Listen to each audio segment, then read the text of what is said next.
Hello, welcome back to my channel, Oodles of Joy Designs. I'm Joy and I'm so excited you're here with me today. This week we're going to be talking about how I use my digital planner to do my monthly reflection and then how I also use it to reset for the upcoming month.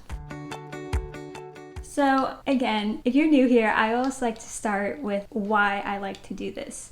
So the reasons why I like to do a monthly reset and reflect are to celebrate my accomplishments, see how far I've come in terms of goals, my long-term goals, and then also like my goals for the year. I also like to make sure I do a reflect in order to learn from what this month has taught me. So maybe I've made a few mistakes, maybe I found something challenging, maybe I found something that's been really working for me in terms of maybe a new productivity tool or a new task that I've been enjoying implementing into my life, or really anything. But ultimately, I really like to take a moment to reflect on the month in order to be more present, grounded, attuned to how the month has gone, in actuality, rooted in reality rather than how I felt the month has gone. Because sometimes I think the month has been like awful and then I end up reflecting a little bit and I'm like, oh my gosh, I actually did get a lot of stuff done. So reflecting has been something that's been eye-opening to me, and sometimes my month has gone differently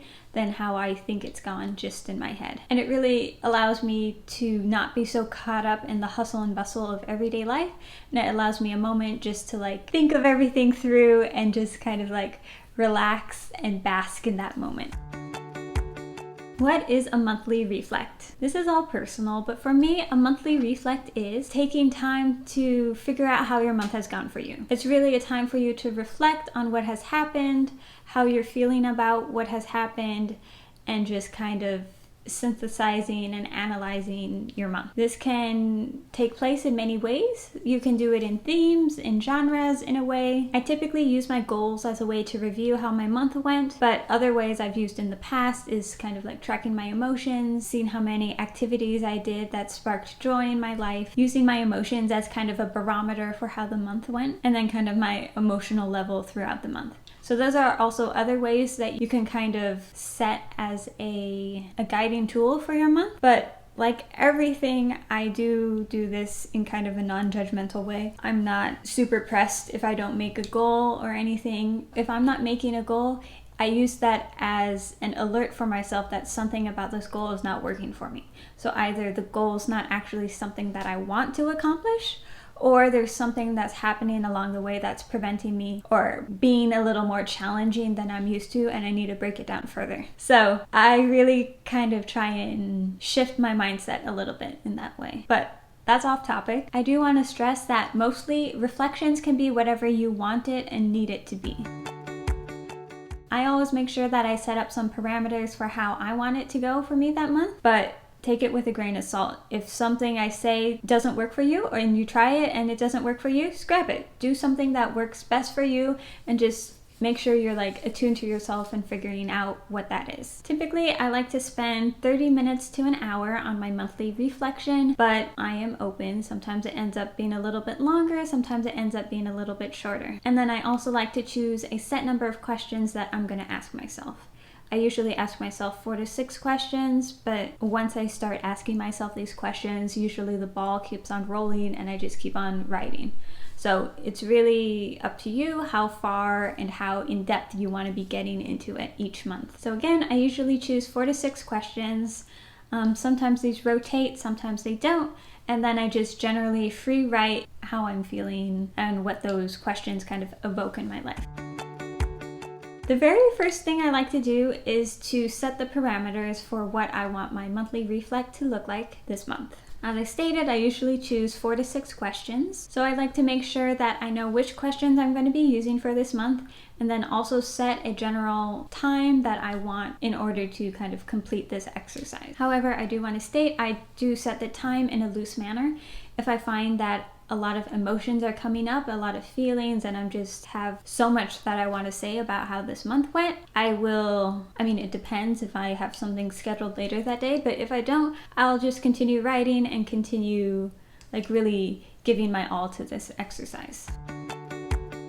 The next thing I like to do is to make sure that my space is all set up. So similar to other videos where I've described my space, I like to make sure I'm in a quiet spot. I like to use noise canceling headphones and have some like gentle calming music in the background. If I haven't eaten, I like to have a snack. If I have eaten, I'll usually just have some type of liquids, water, orange juice, something just to kind of keep me hydrated. That way, once everything in my kind of environment is all set up, I can just focus on writing and not have to be concerned or worried about anything else that's happening around me. The last thing I like to have around me is my phone or a timer, just so that I can make sure I have an accurate time of how long I've been doing this, and I can either honor the time that I sent or kind of scrap it as I'm going. But that's something I like to have regardless if I end up scrapping the time. So I'm just gonna share 4 questions that I typically use. They're kind of broad questions, and then there's kind of like little questions in between, like ABCD, like one broad question and then like other small questions. Feel free to use them if you'd want, or skip them, change them, be flexible, do what works for you. The first question is, how did this month go? What was good? What was challenging? I like this because it's very non-judgmental. It just allows you to really pin in on what was good and what was challenging. So it's kind of polar opposites that I like to look at. I don't have one question that specifically relates to goals. Usually I find that comes up during this question, and so I can just write, if I achieve my goals, I'll usually put that in the good section. If I haven't achieved my goals, I'll be putting it in the challenging section and writing a little bit about why it was challenging. Which leads me to my next question, which is, why was this month good? Why was this month challenging? So here I like to really get a little bit deeper into the details of how this month went, instead of just doing kind of like broad, general blanket statements of like, oh, this month was good because I was super hydrated. This question allows me to get into the details. Oh, I was super hydrated because I set timers for myself every 45 minutes and I promised that I would drink 5 sips of water at that time. So then that kind of identifies what actions I've been doing that made the month really successful and good for me. And that way I can just bring that on to the next month and kind of tie it all in if I want to. The third question I ask myself is, what could I have done differently this month to have made it even better? And then kind of a sub question within this is that thing that I identified that could have made this month even better, something that I want to incorporate into next month. So I like to do this in order to really identify, like maybe I didn't reach all my goals, maybe something wasn't actually aligned with how I wanted it to go. And then this is kind of the opportunity where I can figure out what I want to do, how I want this next month to be even better than this month was. Even if this month was like amazing, like how can I replicate that for the next month and just continue to have like great months and such. And then our last question is, what did I learn this month? What lessons kept on coming up for me? So this question is aimed at wrapping up everything in a bow and just kind of be like, oh, what did you learn from this month? Like, how did this month help you towards your goals? What did you learn? How have you changed? How are you evolving, etc. So now that I've shared the 4 questions that I use most, the next step is to actually do the monthly reflection.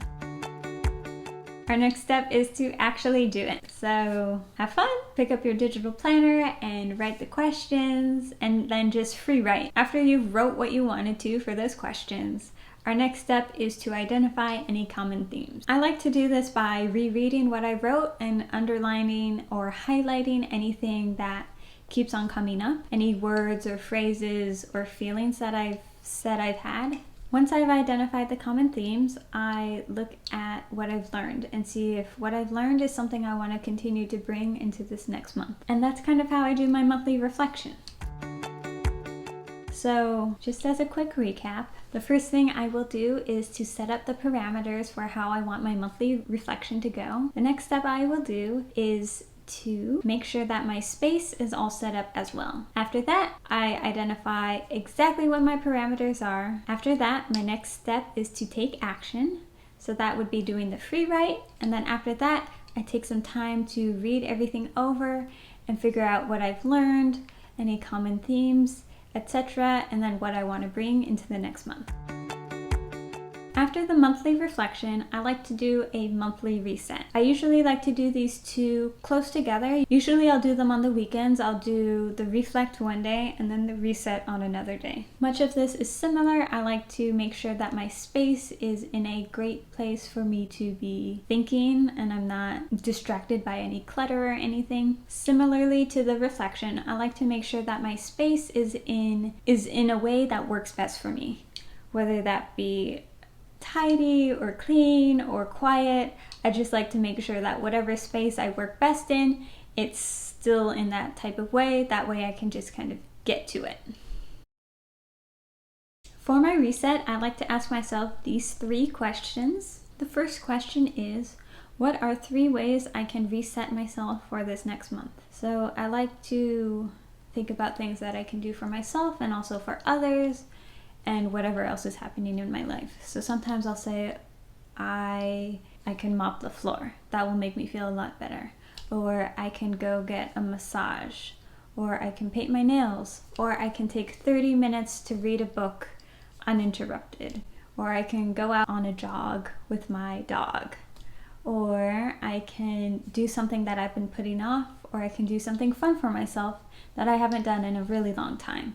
So just think of like 3 things. They don't have to be big things, but 3 things that help you feel renewed and in a good spot, both physically, mentally, emotionally, spiritually, whatever makes you feel good. Just choose 3 things to do for yourself. My second question is, what is my intention for this next month? So I do like to choose adjectives, but I also like to choose words and phrases and emotions.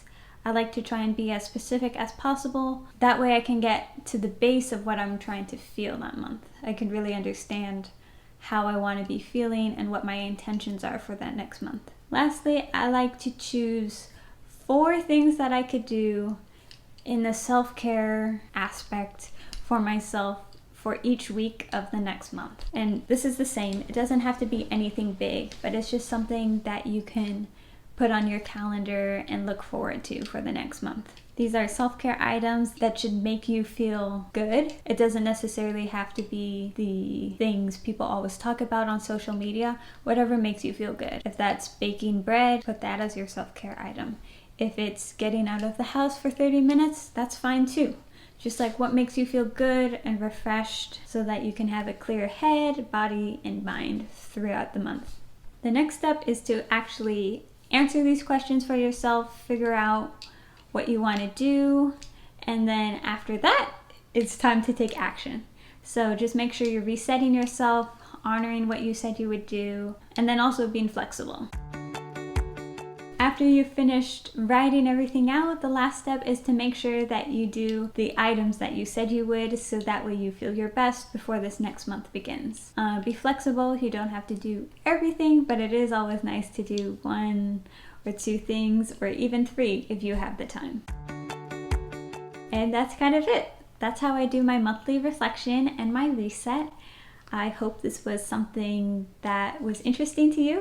I do use my iPad to do all of this, and it's possible to do all of this on my digital planner. If you're interested in that, I'll link it down below, and I'm wishing you the best. Thanks so much for watching, and I will see you next time. Wishing you oodles of joy. Happy planning.